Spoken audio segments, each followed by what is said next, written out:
Thank you so much for joining us for CBN NewsWatch. I'm Ephraim Graham. Ahead today with midterm elections just days away and inflation the top issue, President Biden takes to the airwaves again on another issue.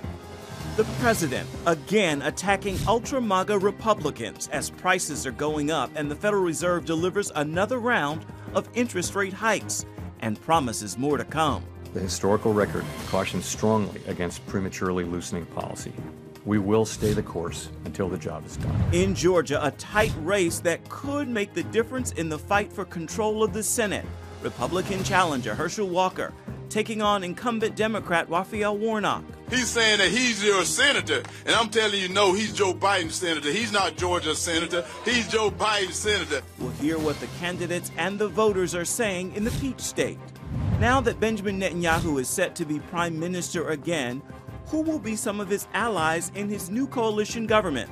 One of them could be the religious Zionist Party. I think that Israel, if Israel will be more Jewish, it will be more democratic, and it will be more democratic, it will be more Jewish, because the public in Israel is very strong in his Judaism. And a day of prayer for persecuted Christians around the world coming up this weekend.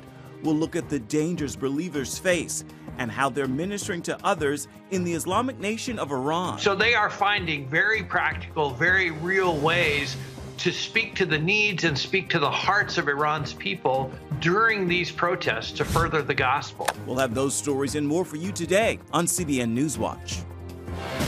This is CBN NewsWatch. We begin this half hour with the midterm elections and the battle for control of Congress. Once again, the president is warning about ultra-MAGA Republicans. Voters are concerned about rising prices. The Federal Reserve is also focused on inflation and still hiking interest rates as economists worry about a possible recession on the horizon. Heather Sells has our top story. Interrogate her. In a high-profile speech Wednesday night, the president called on Americans to head to the polls and reject those seeking to undermine the elections. A vote is not a partisan tool to be counted when it helps your candidates and tossed aside when it doesn't. Citing the attack on House Speaker Nancy Pelosi's husband, he asked the nation to condemn political violence. We must, with one overwhelming, unified voice, speak as a country and say there's no place for voter intimidation or political violence in America, whether it's directed at Democrats or Republicans. Still, he singled out MAGA Republicans and former President Trump for promoting election lies. He has abused his power and put the loyalty to himself before loyalty to the Constitution. The president's critics say he has oppressed opposing voices and done little to unify the country. We have people that feel like their voices are not being heard and they're resorting to violence. A republic does not work that way. The president barely mentioned what polls show is foremost on voters' minds: rising prices.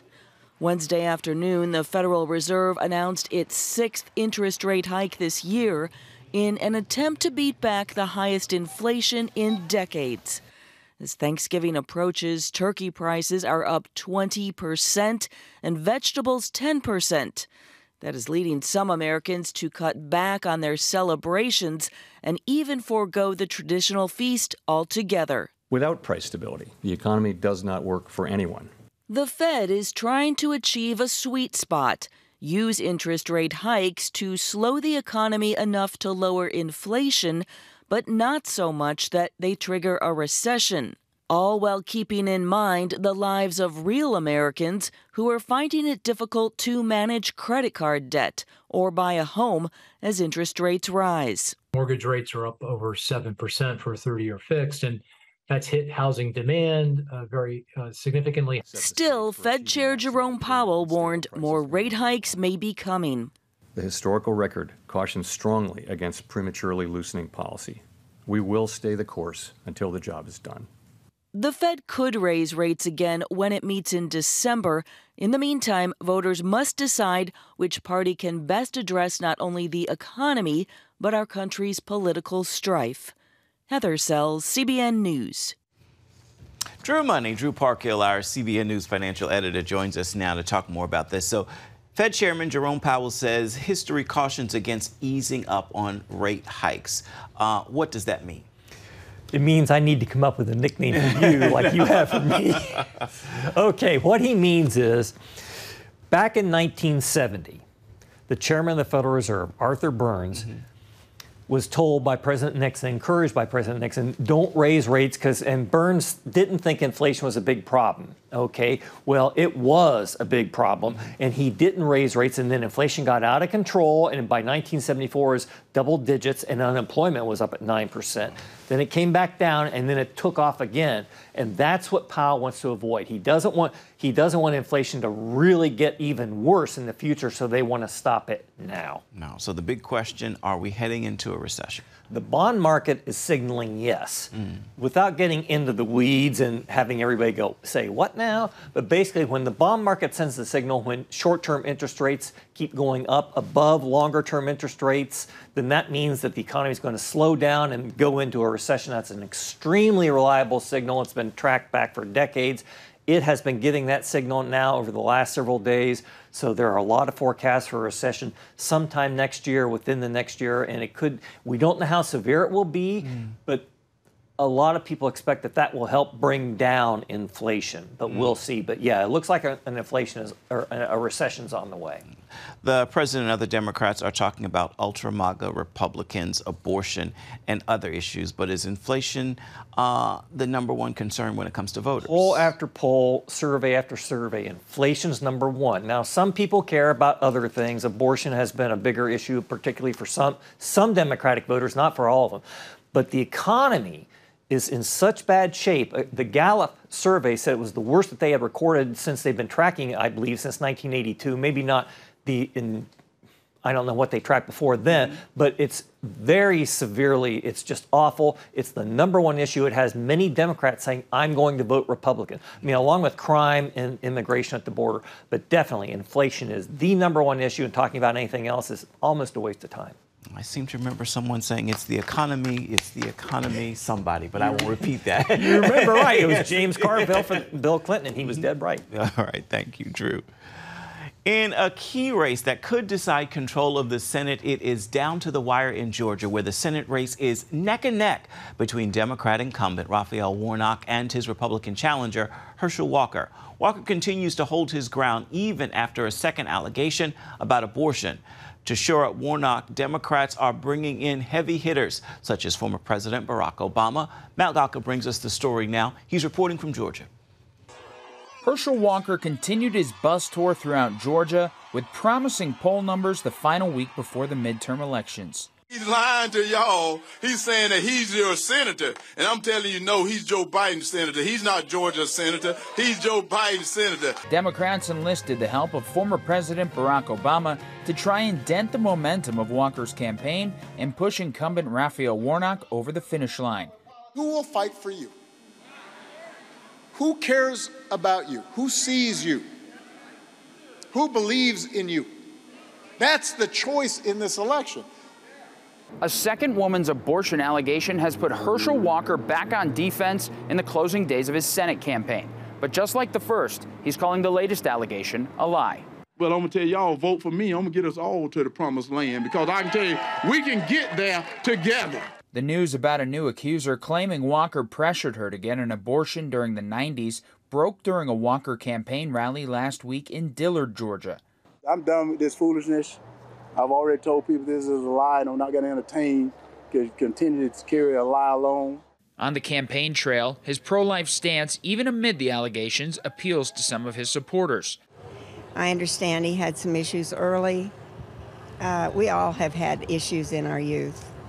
But I'm for the candidates who want America to be the country I was raised in, not the country we've become. Walker has been quick to tell voters not to buy what Democrats are selling, frequently mentioning Senator Raphael Warnock, the economy, and crime. Think about this. He believes in no cash bail. That means they just walk through the jail like a revolving door. Not on my watch, they're not. I want my letter to say that I stood up for a livable wage, that I stood up for voting rights, that I stood up for civil rights. Warnock has not made Walker's abortion allegations a central part of his events, focusing instead on health care and voting rights. I wrote the provision in the Inflation Reduction Act to cap the cost of insulin for folks on Medicare to no more than $35 of out-of-pocket costs per month. Something Black Voters Matter Fund co-founder Latasha Brown says is a significant issue for Georgians, especially minority voters. Here, and it's really around health care, and I think abortion is a part of that. Reproductive health care and access to reproductive health care is a part of that, but it's not just on the single issue of abortion. It's really around the expansion of people having access to quality health care, whether that's access to the hospitals, whether that's access to the care itself. An election is a choice. And the people of Georgia deserve to see that choice. Because in this case, it's stark and deeply consequential. I think if you want to know what somebody will do once they're in office, just take a look at their life before they ran. The damaging headlines have not slowed the campaigns down, and recent polling shows the two men virtually tied. If that holds and neither one gets more than 50% of the vote on Election Day, then they could be heading to a December runoff. In Atlanta, Georgia, Matt Gelka, CBN News. Quick reminder for you, our viewers, if you miss an episode of CBN NewsWatch, you can still catch it on YouTube. You can find it by simply typing CBN NewsWatch into the search tab on YouTube. And you can see older episodes there as well. Coming up, now that Benjamin Netanyahu will be Prime Minister of Israel once again, what will his new coalition government look like? We're going to bring you a look at this possible partnerships when we come back. Stay with us.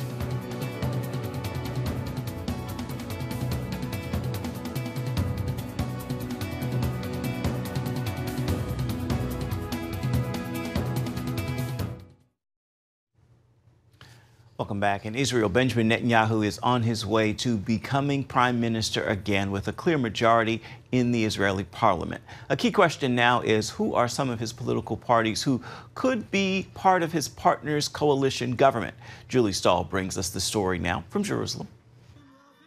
The main possibilities to join Netanyahu would be the religious Zionist Party, as well as the ultra-Orthodox United Torah Judaism and Shas parties. I think Israel is supposed to be democratic and Jewish. I don't accept the separation. I think that if Israel will be more Jewish, it will be more democratic, and it will be more democratic, it will be more Jewish, because the public in Israel is very strong in its Judaism. Knesset and religious Zionist Party member Simcha Rothman has seen an upsurge in support during this round. Many supporters come from communities in Judea and Samaria that have been sidelined by the current largely secular government and recently attacked by terrorists. Israel is a very conservative society politically, in the way of life, in the culture, in the family. The second Israel will be able to decide its faith democratically, you will see the people choose more Jewish values, because that's what the people in Israel want. Jews of American and European descent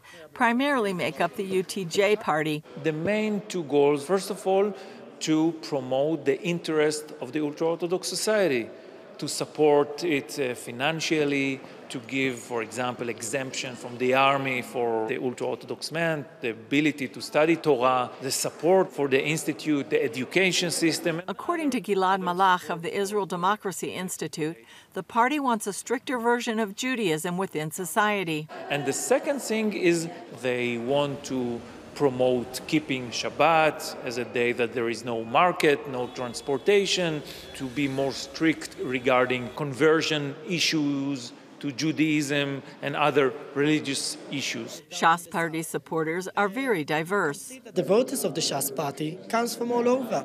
We have votes from the Arab villages. We have votes from downtown Tel Aviv. We have votes from Jerusalem. We have across the country. Because people understand for a stable future for the kids, they need to vote for Shas. Because no matter who you vote, you need to bring the following day bread to your table. While the religious Zionist Party and UTJ push for a more strict definition of who is considered a Jew and therefore allowed to immigrate to Israel, the Shas founder had a broader view. Rabbi Ovadia Yosef was the only chief rabbi of Israel that recognized the Jewish people from Ethiopia as Jewish. And it's known that people from Russia get recognition straight away that you're Jewish. They also support the peace process. Shas Party is the only religious party that joined the Rabin government in 1992. And we want peace. We're running for peace. Julie Stahl, CBN News, Jerusalem. still ahead, praying for persecuted Christians around the world. That is the focus of a special International Day of Prayer this Sunday. We're going to learn why Christians in Iran especially need this prayer when we come back. Stay with us.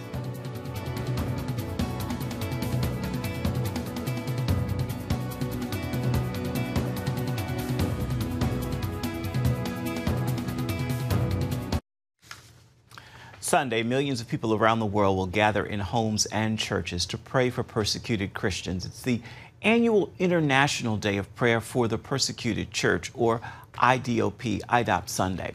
Appearing this week on this episode of the Global Lane program, Voice of the Martyrs radio host Todd Nettleton says Christians in Iran urgently need prayer because of the vital role they are playing in anti-government protest. And it's not what you may think. The Christians in Iran are using these protests as an opportunity to minister. And one of the amazing things, there are Christians out among the protesters. And remember, as these people are marching against their government is Islam. It's the mullahs who are in charge of the country. And so they're not just saying we don't like our government, they're saying we don't like Islam. And so Christians are using this as an opportunity to say, hey, you don't like Islam. Let us tell you about another opportunity. Let us tell you about Jesus Christ. The other thing that I've heard just in the last few days that is happening is Christians are providing medical care to the protesters who are injured. If you go into the hospital in Iran right now with an injury, they're going to ask you, did you get this at a protest? If you did, you're going to get arrested. And so Christians are providing medical care outside of the hospital to protesters who don't want to get arrested for being at the protest and being injured. So they are finding very practical, very real ways to speak to the needs and speak to the hearts of Iran's people during these protests to further the gospel. Wow, that's quite a witness, isn't it, at this time, a time when things are very unstable in Iran. And this year, VOM is highlighting the plight of Christians in Nigeria. They're in desperate need of help and prayer. It seems like we're not hearing much these days about kidnappings and persecution from Boko Haram, like we did several years ago. But I know persecution there is continuing for Christians. How bad is it? It is bad. And I think one of the sad things is these kind of attacks and kidnappings have become so commonplace that they don't even make the news anymore. It's just like, oh, yeah, another kidnapping in Nigeria, another attack on a church in northern Nigeria. Our Christian brothers and sisters there are suffering. They are in danger. And yet, again, as we talked about in Iran, they are standing boldly for Christ. They are choosing to witness, even knowing that it's risky. That's part of the reason we're highlighting Nigeria this year for the International Day of Prayer for Persecuted Christians. And we're going to show a bit of your video on Rebecca later in this program. But which other countries are of greatest concern right now? Ones, Todd, that may cause you to lose sleep at night? You know, one of the countries that I think has been in the news in the last few days is China, with Xi Jinping being given a third term. We know what has happened during his first two terms to Christians, to churches, even registered churches in China. So thinking about 5 more years of him being in charge, and probably more than 5 years of him being in charge, that's bad news for religious freedom. It's bad news for our brothers and sisters in China. The other country that I would raise, and it's probably not on a lot of people's radar, is Eritrea. I think often of our brothers and sisters in Eritrea. I had the chance to visit them many years ago now, but there are more than 100 Christians currently in prison in the nation of Eritrea, a nation probably a lot of us don't even know where it's at on the map. And none of those Christians has had a trial. None of them has even been formally charged with a crime. They've just been arrested. They disappear into the prison system, often held in underground cells, often held in metal shipping containers, terrible conditions in those prisons. That's a country that I would love for people to pray for this weekend on the International Day of Prayer. Well, we don't hear a lot about it. I mean, there's more attention on Iran, Nigeria, Pakistan, China, so forth. But also India, I know there's a big problem there, right?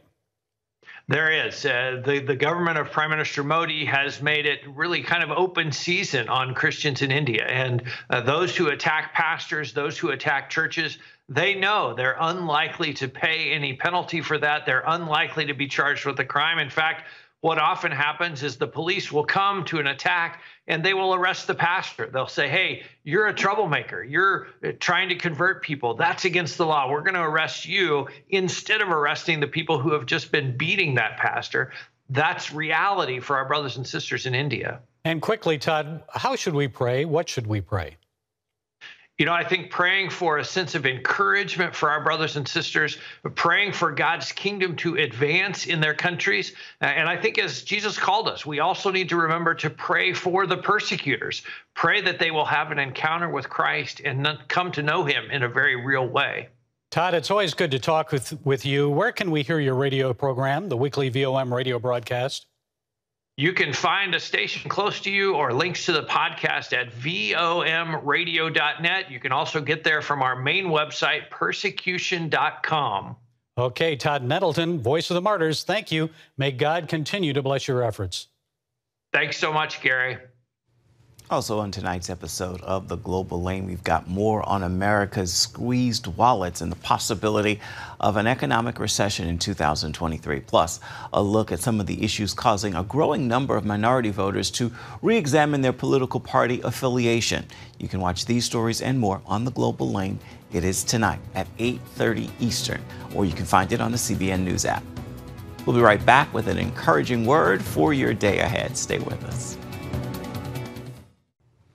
Time now for your Thursday Thankful. I hope you'll join me in this prayer of gratitude. God, thank you for the mountains you didn't move. You gave me the ability to climb, and I'm stronger for it. With you, I am never losing. It's always a victory or a lesson. And for this, I am eternally thankful. Well, that is going to do it for this edition of CBN NewsWatch. You can always find more of our programs on the CBN News channel. You can find them there at any time as well as online, cbnnews.com. We would love to know what you think about the stories you've seen here today or any day. You can email us, newswatch@cbn.com. And of course, you can always reach out and touch us on Facebook, Twitter, and Instagram. We'd love to hear from you. Make it a thankful Thursday and join us right back here tomorrow for a fabulous Friday. Bye-bye.